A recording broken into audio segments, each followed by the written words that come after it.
Mamod! Ito, kay comida to kay recomer. Galing na bata. Ang galing ni Mamod dito. Galing. Paanang manok na, Amir? Si Mamod ang pinakamagaling. Magandang araw po sa inyo mga amigo. Kumusta po ang bawat isa? Nandito po tayo sa Ikuko ngayon at nakaabang na po ang mga bata. Nakaabang na po sa ibebenta ni Elvis. Kala ko hindi magbebenta ngayong araw. Pero ang sabing ganon ni Misma ay magbebenta daw. Sabi ko, ala na bang pahinga si Elvis?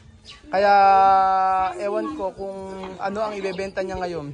Marami naman na ituro kay Chamame. Kaya alam niya na kung ano ang tiyak na papatok na ibebenta.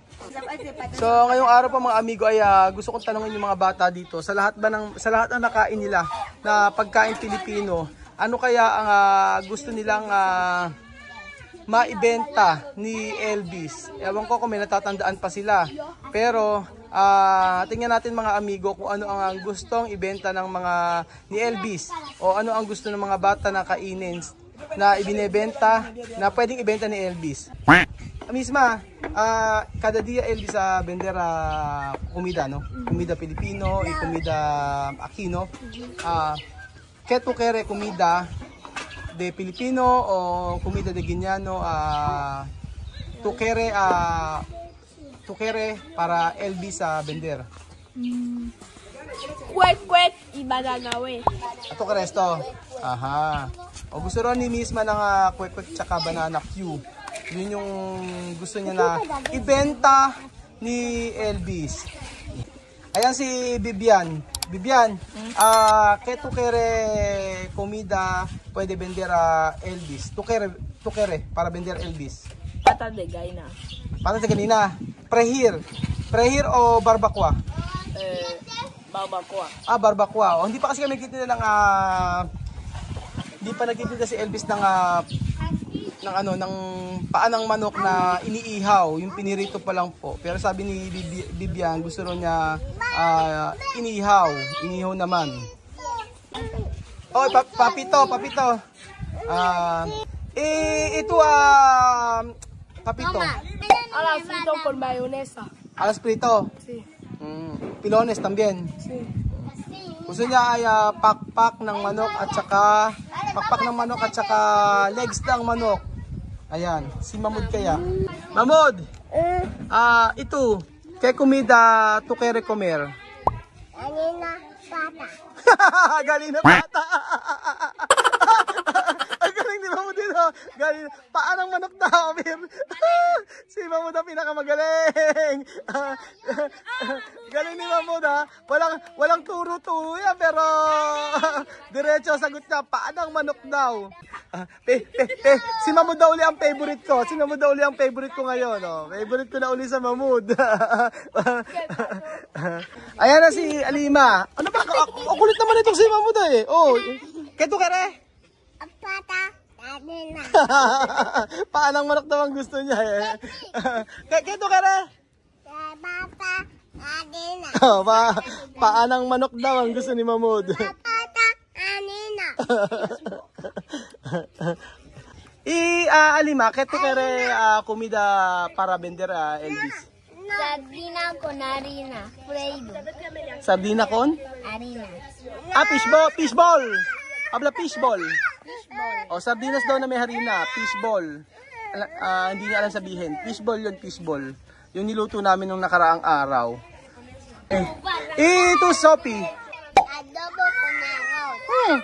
Alam mo na, Ros. Ano yung benta yun? Naka-styro. La verdad. Adobo con arroz. Iba ang trip ni adobo daw. Adobo tsaka rice. Ito Amir. Todo comida de pueblo filipino. Todo. Oh, lahat daw ng pagkain Pilipino yun daw gusto niya itinda ni Elvis. Galing magtinda tayo ng ano dito, ng inihaw na baboy.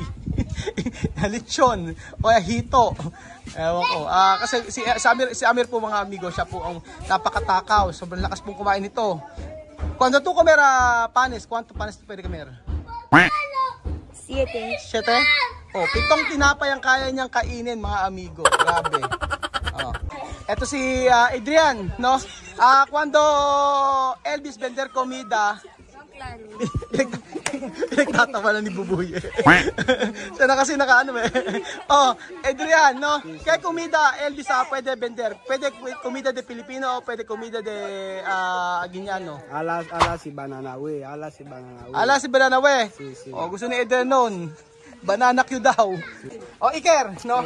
Kwek. Kwek, kwek. Ayos ah. Kwek, kwek daw.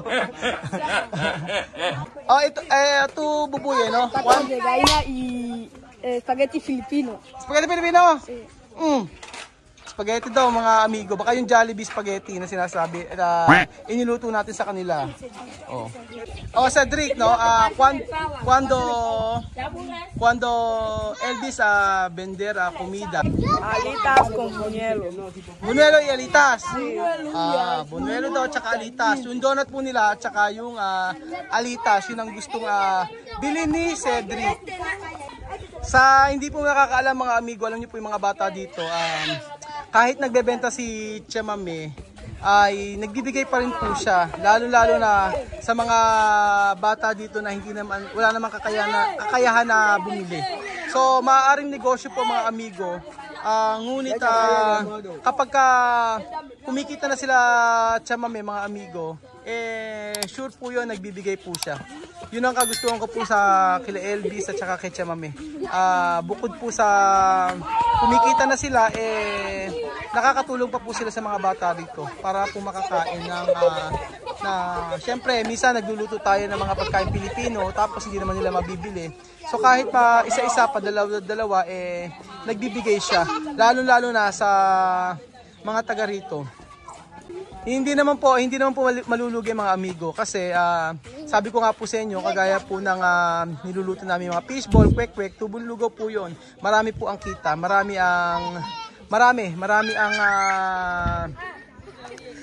ang benta. O kumbaga, konti lang yung konting punan, pero ang daming kita. Kaya okay lang naman. Kaya nakakatikim pa rin sila ng mga pagkain Pilipino. Tulad po nung nakaraan po, mga amigo, nung naggawa po kami ng kwek-kwek. Alam niyo po, ilang araw po nagtitinda ng kwek-kwek si Elvis. Oh, ilang araw po nagbebenta ng kwek-kwek si Elvis. Tapos sa sobrang dami niya, maraming kinikita si Elvis, kaya si Chema may sabi, magbigay naman kahit papaano sa mga bata dito. At nandito na po ang inyong Tia Celsa na fresh na fresh. Chema habla fresh. Fresh from the farm. Fresh from the farm. Fresh from the farm. Aliligo lang po ni Tia Celsa at maya-maya po ay hahataw na po ito sa pagbebenta kasama si Elvis. Ayan. Kaya lang yung buhok ni Chamame pero parang bumabalik na po eh. Oh. Pero yung pinakadulo ng buhok niya, ayan, kita nyo, ano pa rin siya, straight pa din naman. Kaya pag uwi nito sa Pilipinas, sigurado magpapariban ulit ito. Nasusurpresa po ako, mga amigo, sa nangyayari araw-araw dito kay Chamame sa pagbebenta po ng negosyo ni Elvis. Kasi ang dami po kasi niyang natutunan na pagkain Pilipino at na-i-apply niya na ngayon dito. So nagmamadali kami na dapat matutunan ni Elvis to lahat. Kasi pag umalis kami dito ay sino pa ang magtuturo. So dapat pala dati pa. Chamame, no? Chamame, no, ¿qué comida Pilipino yo enseñar tú no puedes olvidar? Mucho, Mucho. Ajá. Mucha comida.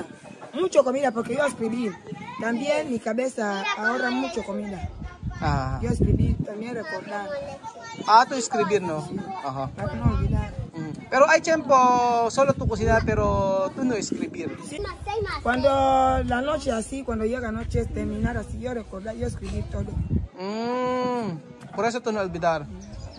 Kaya po pala, mga amigo, natatandaan niya yung mga pagkain. Kagaya po nung mga maruya na yan, yung mga natatandaan ni Chamame. Minsan, nagugulat na lang ako na ibebenta niya na. Kagaya po ngayong araw, nagbenta po siya ng sinigang.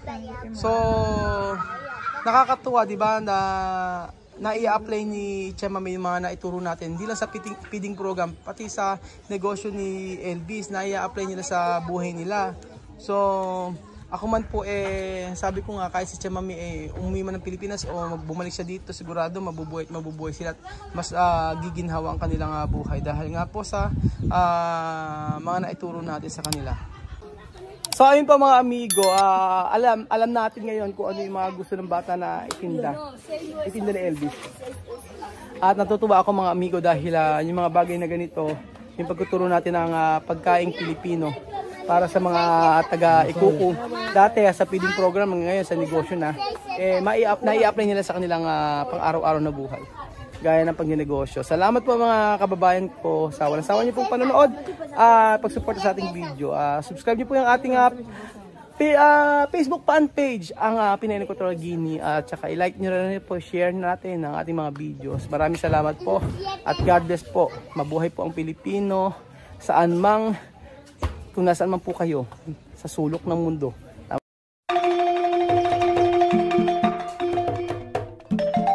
Na-appreciate ko yung paano sila nagdadasal.